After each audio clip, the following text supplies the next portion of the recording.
¿puede un asesino convertirse realmente en santo? ¿Es posible que alguien que quitó 73 vidas pueda salvar el alma de otros? Evaristo López pasó de ser el sicario más temido de Pablo Escobar a ser el pastor más querido de Medellín. Su historia desafía todo lo que creemos sobre redención. Suscríbete y comparte si crees en segundas oportunidades. Durante 15 años, Evaristo, el verdugo, López fue uno de los sicarios más letales del cartel de Medellín. Trabajó directamente para Pablo Escobar, eliminando enemigos, traidores y obstáculos con una frialdad que lo convirtió en leyenda entre los asesinos profesionales. Pero el 23 de diciembre de 1993, 3 semanas después de la muerte de Pablo Escobar, algo extraordinario ocurrió en una pequeña iglesia del barrio popular de Medellín. Un hombre cubierto de sangre irrumpió durante la misa de medianoche, se arrodilló frente al altar, y gritó: «Dios mío, perdóname.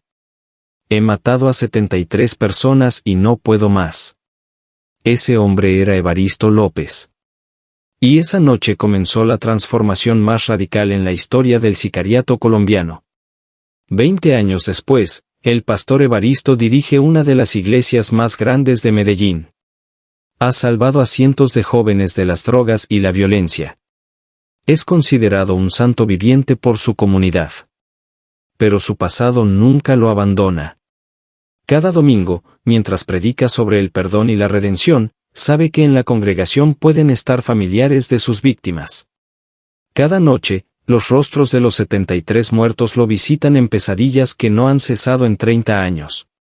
Esta es la historia de la redención más compleja y controvertida de Colombia. La historia de un hombre que dedicó la segunda mitad de su vida a salvar tantas almas como había destruido en la primera. Evaristo López nació en 1965 en el barrio Santo Domingo de Medellín, uno de los sectores más violentos de la ciudad. Su padre era alcohólico y su madre trabajaba como empleada doméstica, dejando a Evaristo y sus 4 hermanos solos la mayor parte del tiempo. «Crecí en la calle», recordaría años después. La violencia era lo normal. Ver muertos, oír disparos, esquivar balas era parte de la vida cotidiana. A los 10 años, Evaristo ya estaba involucrado en pequeños robos y extorsiones. A los 12, había visto su primer asesinato. A los 14, había cometido el suyo. «Mi primera muerte fue un accidente», confesó durante una de sus prédicas.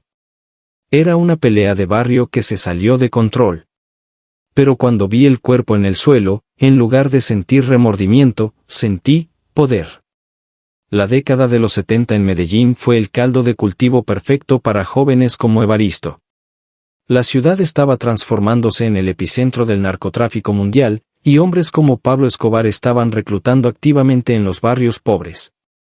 «Pablo era como un mito para nosotros», explicó Evaristo.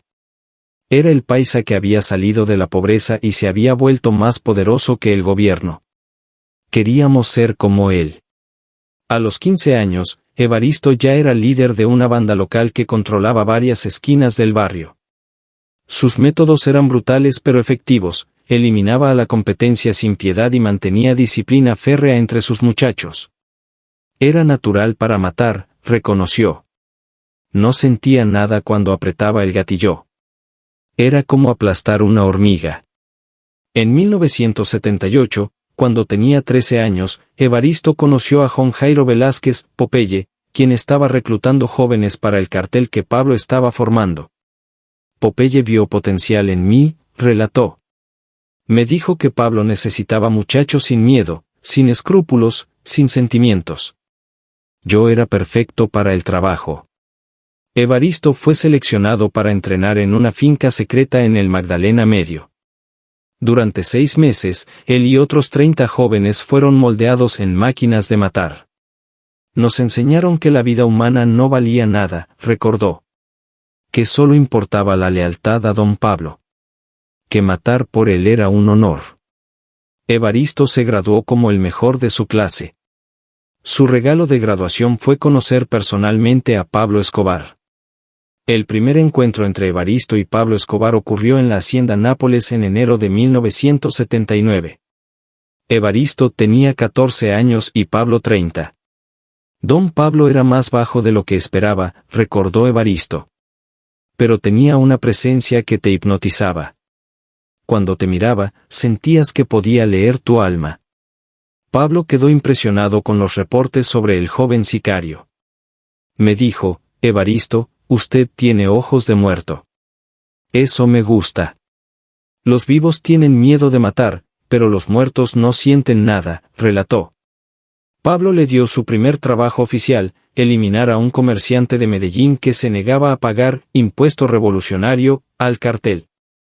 Era un hombre bueno con familia, confesó Evaristo. Pero para mí era solo otro trabajo. Lo maté frente a su esposa e hijos sin pestañear. Durante los siguientes 14 años, Evaristo se convirtió en uno de los sicarios más valiosos de Pablo. Su especialidad era eliminar objetivos difíciles, políticos con alta seguridad, jueces federales, testigos protegidos y otros sicarios que habían traicionado al cartel. Pablo me usaba para los trabajos más delicados, explicó. Decía que yo era su verdugo personal, porque nunca fallaba y nunca hacía preguntas. Algunos de los asesinatos más notorios de Evaristo incluían 1981, el magistrado Carlos Valencia, envenenado durante una cena oficial en Bogotá. 1983, el general Roberto Núñez, abatido con francotirador durante un desfile militar. 1984, el periodista Fernando Gómez, eliminado con bomba en su automóvil. 1986, la familia Herrera, 5 miembros de una familia que había testificado contra el cartel. 1987, el fiscal Eduardo Mendoza, torturado durante horas antes de ser ejecutado. 1989, coordinación del asesinato de Luis Carlos Galán, Evaristo planificó la logística del magnicidio. Cada muerte me hacía más frío, confesó. Llegué al punto donde podía matar mientras comía, sin que se me quitara el apetito. Para 1990, Evaristo había eliminado a 68 personas. Era considerado el sicario más letal del cartel después de Popeye. Pablo me trataba como a un hijo, recordó. Me daba dinero, mujeres, carros, casas. Pero lo que más me daba era poder. El poder de decidir quién vivía y quién moría. Sin embargo, la guerra total que Pablo declaró contra el Estado entre 1989 y 1993 comenzó a afectar la psique de Evaristo. Estábamos matando a mucha gente inocente, reconoció.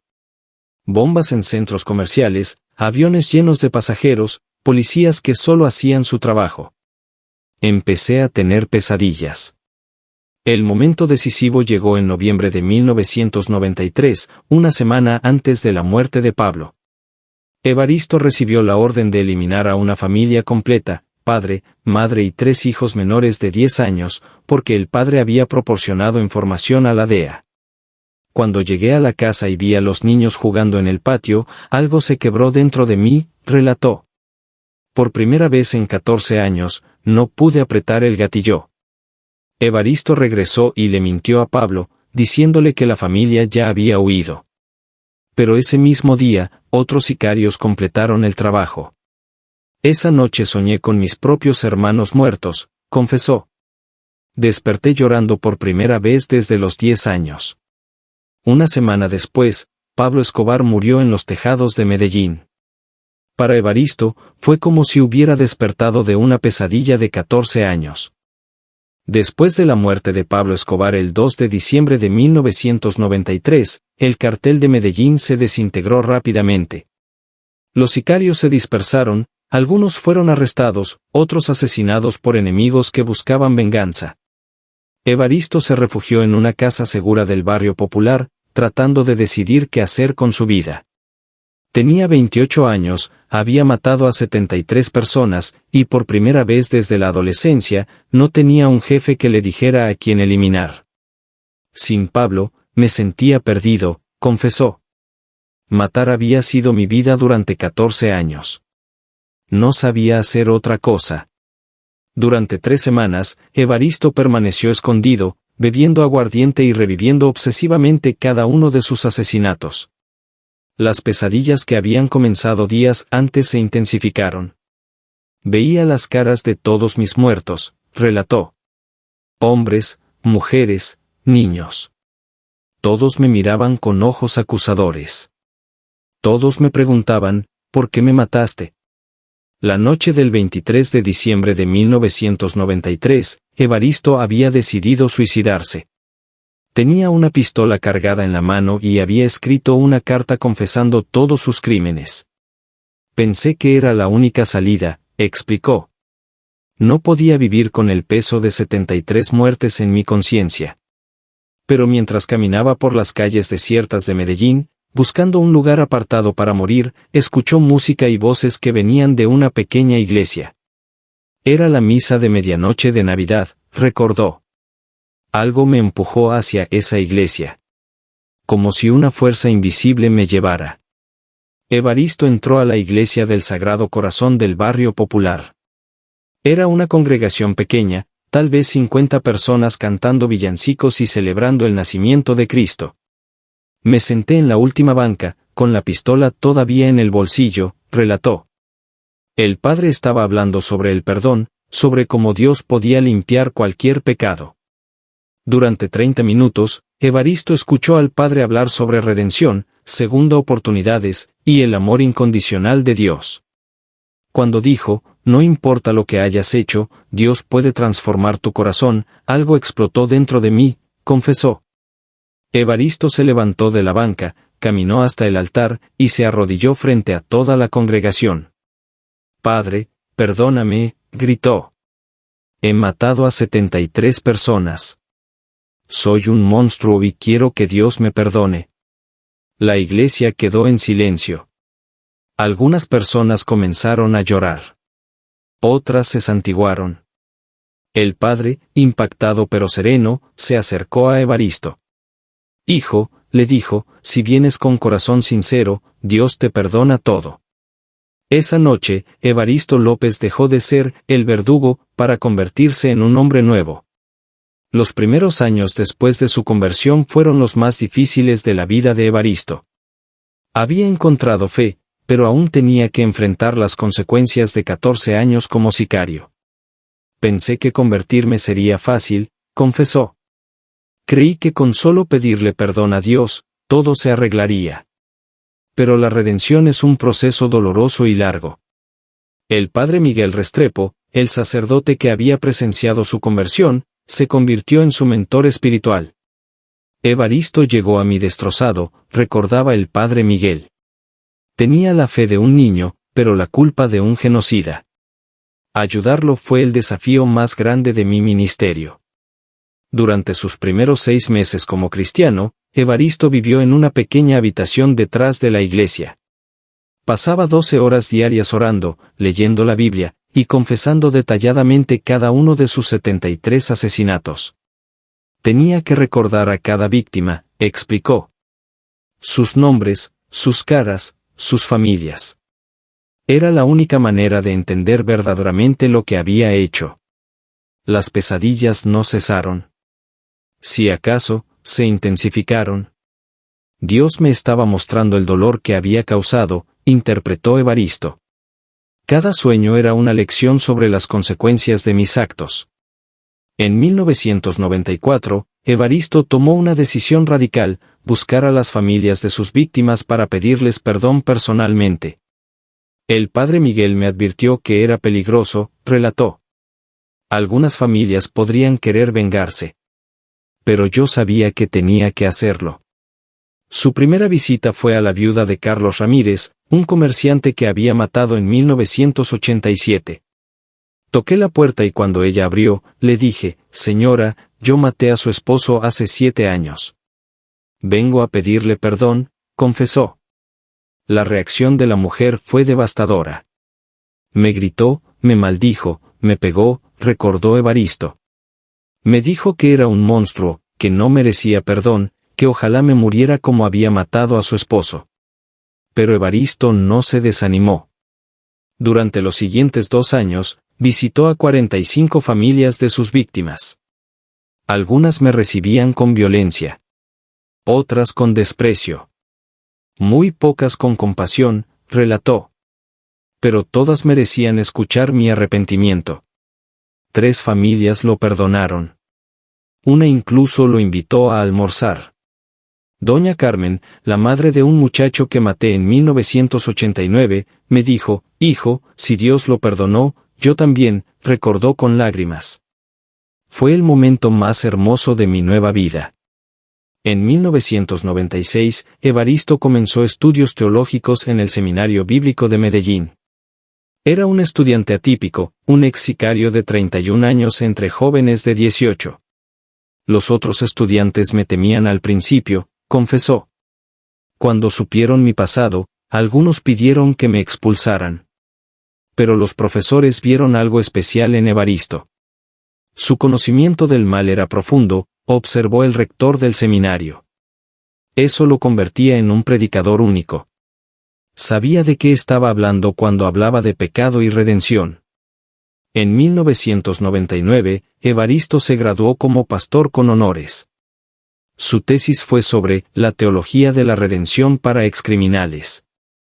Arguía que los exasesinos podían ser mejores pastores porque entendían la gracia de manera más profunda, explicó uno de sus profesores. Para el año 2000, el pastor Evaristo había sido asignado a una pequeña iglesia en el barrio Moravia.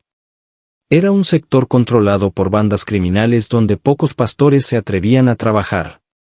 Era el lugar perfecto para comenzar su ministerio. El barrio Moravia era conocido como uno de los más peligrosos de Medellín. Construido literalmente sobre un basurero, era refugio de drogadictos, prostitutas, sicarios retirados y familias desplazadas por la violencia. Era el lugar perfecto para mí, reflexionó el pastor Evaristo. Yo era basura humana que había sido reciclada por Dios. Podía entender a esa gente. Su iglesia inicial tenía 12 miembros, todos ellos personas rechazadas por la sociedad. 2 ex prostitutas. Un drogadicto en recuperación. 3 madres solteras adolescentes. 4 desplazados de la violencia. 2 ex ladrones. Un ex sicario que había conocido a Evaristo en los tiempos de Pablo. Mi primera congregación era un grupo de sobrevivientes, describió. Todos habían tocado fondo de una manera u otra. El mensaje del pastor Evaristo era simple pero poderoso: si Dios pudo cambiar al sicario más cruel de Pablo Escobar, puede cambiar a cualquiera.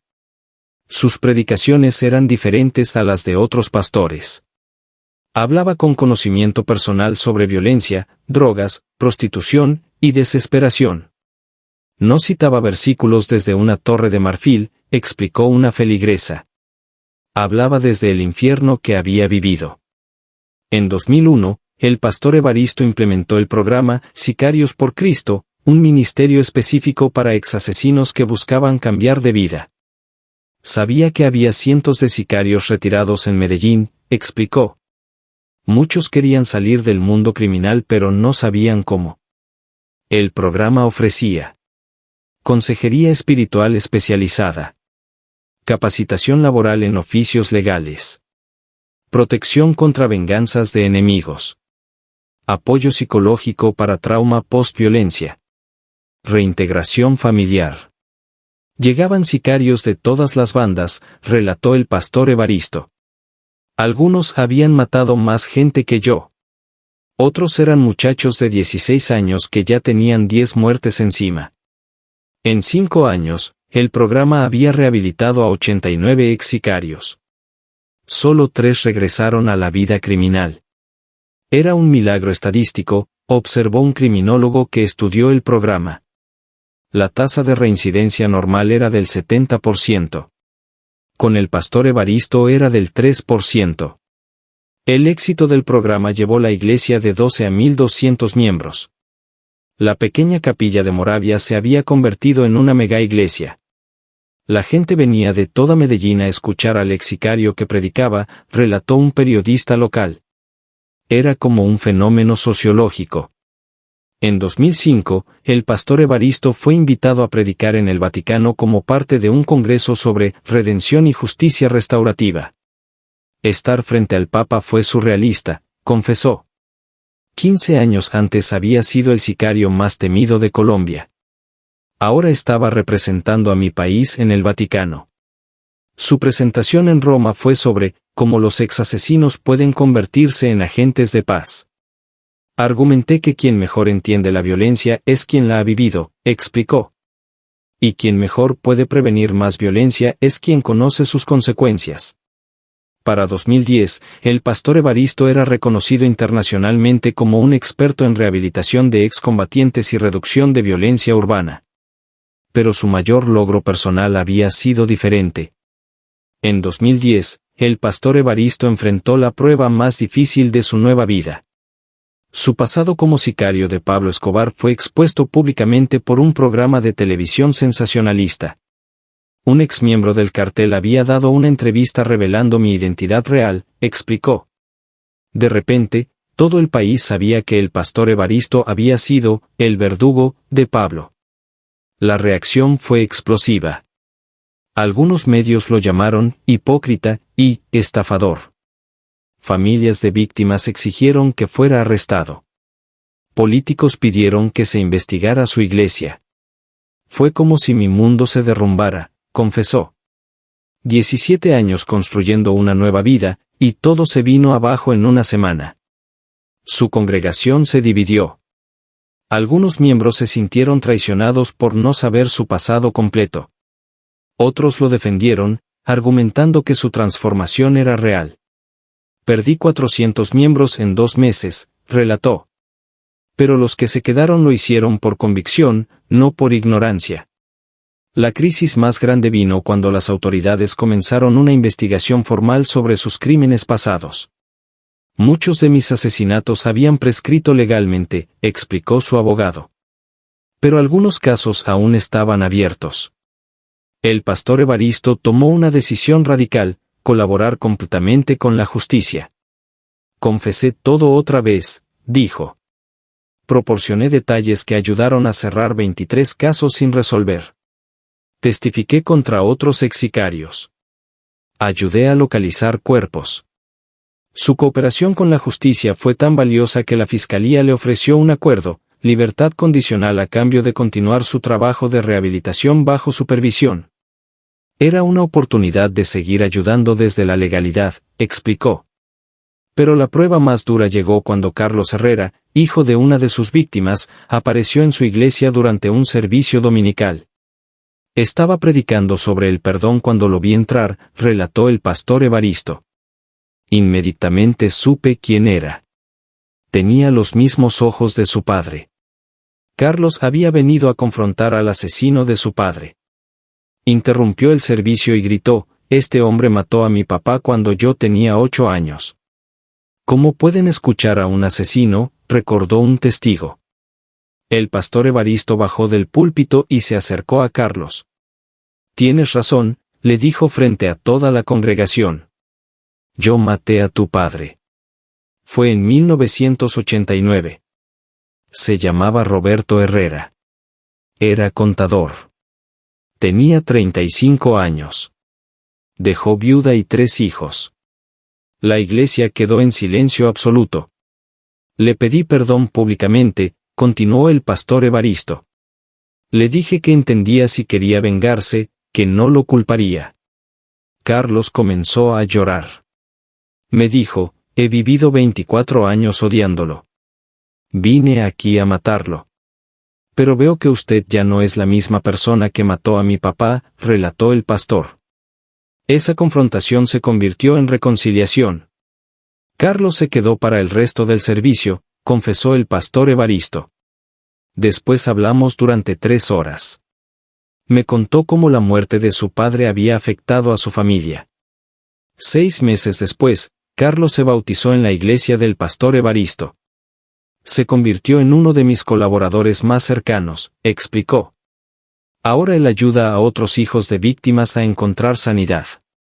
Para 2015, la controversia sobre el pasado del pastor Evaristo había disminuido, pero su influencia había crecido exponencialmente. Su historia se había convertido en un caso de estudio internacional sobre rehabilitación de excombatientes. Universidades de todo el mundo invitaban al pastor Evaristo a dar conferencias, explicó un académico. Su modelo de rehabilitación estaba siendo replicado en países como El Salvador, Honduras y Guatemala. Su iglesia había crecido a 3.000 miembros, convirtiéndose en una de las más grandes de Medellín. Pero su verdadero impacto se medía de otra manera. En 25 años como pastor, había rehabilitado a más de 500 ex-sicarios, documentó un estudio de la Universidad de Antioquia. Estadísticamente, había salvado más vidas de las que había quitado. Su programa, Sicarios por Cristo, había evolucionado hasta convertirse en transformación integral, atendiendo no solo ex-asesinos, sino ex-guerrilleros, ex-paramilitares, ex-narcotraficantes y víctimas de todos los grupos. Habíamos creado un espacio donde víctimas y victimarios podían encontrarse y sanarse juntos, explicó el pastor Evaristo. En 2018, el gobierno colombiano lo invitó oficialmente a participar en el proceso de paz con las FARC como consejero especializado en reintegración. Mi experiencia personal era valiosa para ayudar a exguerrilleros a reintegrarse a la sociedad civil, explicó. Su trabajo con excombatientes de las FARC fue tan exitoso que el modelo se expandió para incluir exparamilitares y exmiembros de bandas criminales. El pastor Evaristo había demostrado que la transformación era posible, sin importar qué tan profundo hubiera caído alguien, observó un funcionario de paz. Pero su mayor orgullo personal no eran los reconocimientos internacionales o los programas gubernamentales. Mi mayor logro fue mi familia, confesó. En 2005, el pastor Evaristo se había casado con María Elena, una trabajadora social que conocía completamente su pasado. María Elena me dio algo que nunca pensé que merecería, amor incondicional, explicó. Tuvieron 2 hijos, David, nacido en 2006, y Esperanza, nacida en 2008. Ser padre me enseñó una dimensión del amor que no conocía, reflexionó. Cada vez que abrazaba a mis hijos, recordaba a los niños que había dejado huérfanos. En 2020, David tenía 14 años, la misma edad que tenía su padre cuando se convirtió en sicario. David quiere ser médico, dijo orgulloso el pastor Evaristo. Quiere salvar vidas. Es la inversión perfecta de mi historia. Hoy, a los 59 años, el pastor Evaristo López continúa dirigiendo su iglesia en Medellín. Han pasado 30 años desde su conversión, pero su proceso de redención nunca termina. Cada día tengo que elegir ser la nueva persona que Dios creó, reflexiona. La redención no es un evento único. Es una decisión diaria. Las pesadillas han disminuido, pero no han desaparecido completamente. Todavía sueño con mis víctimas, admite. Pero ahora, en lugar de acusarme, me agradecen por haber cambiado.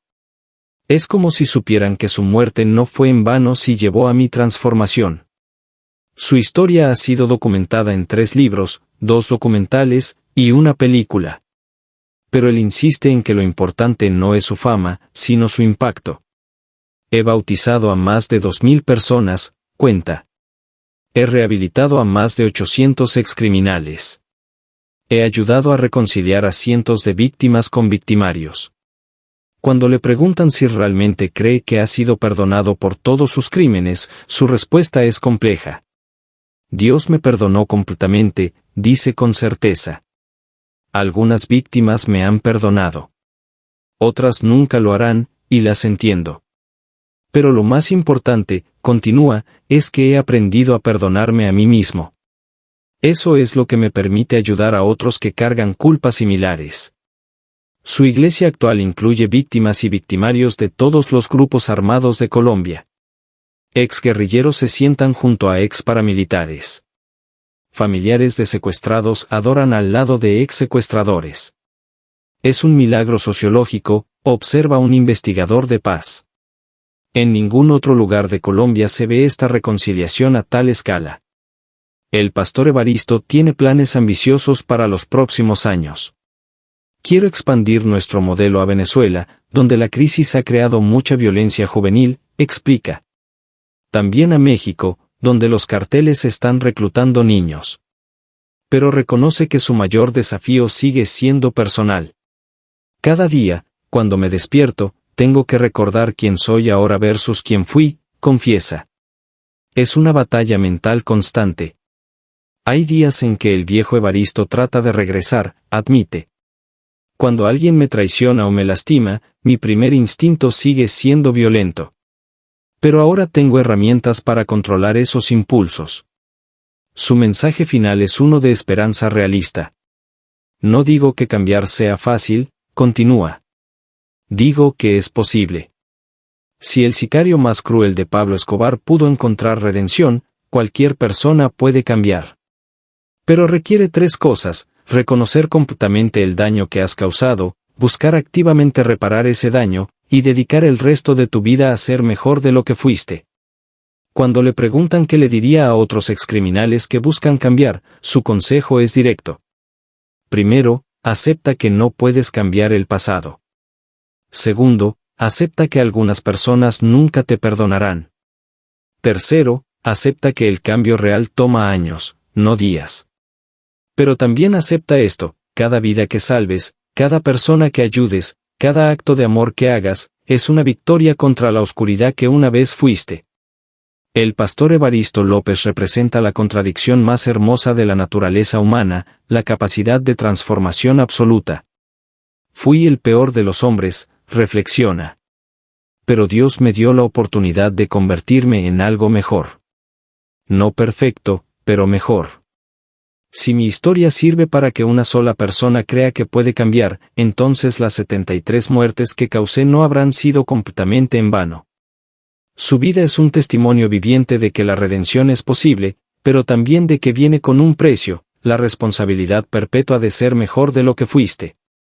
En una sociedad devastada por décadas de violencia, el pastor Evaristo López ofrece algo que muchos creían imposible: la prueba de que los monstruos pueden convertirse en sanadores, los asesinos en salvadores, y la desesperanza en esperanza.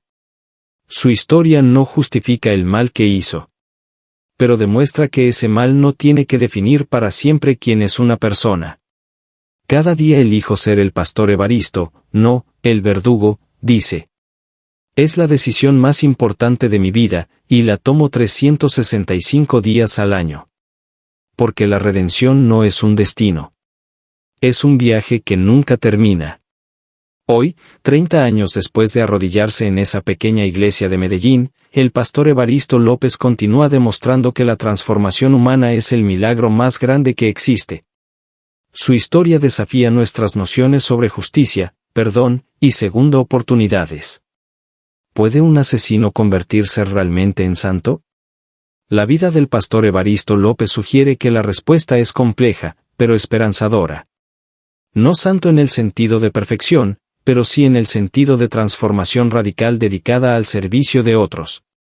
No redención que borre el pasado, pero sí redención que construya un futuro diferente. No perdón que justifique el mal, pero sí perdón que permita que el bien crezca desde las cenizas de la destrucción. En el mundo de Pablo Escobar, donde la violencia parecía la única regla, el pastor Evaristo López escribió una regla diferente. Que nunca es demasiado tarde para cambiar. Que nunca es demasiado oscuro para encontrar luz. Que nunca es demasiado tarde para elegir ser mejor. Su historia no termina aquí. Cada día que elige el bien sobre el mal, la construcción sobre la destrucción, el amor sobre el odio, continúa escribiendo el capítulo más importante de su vida. El capítulo de la redención perpetua.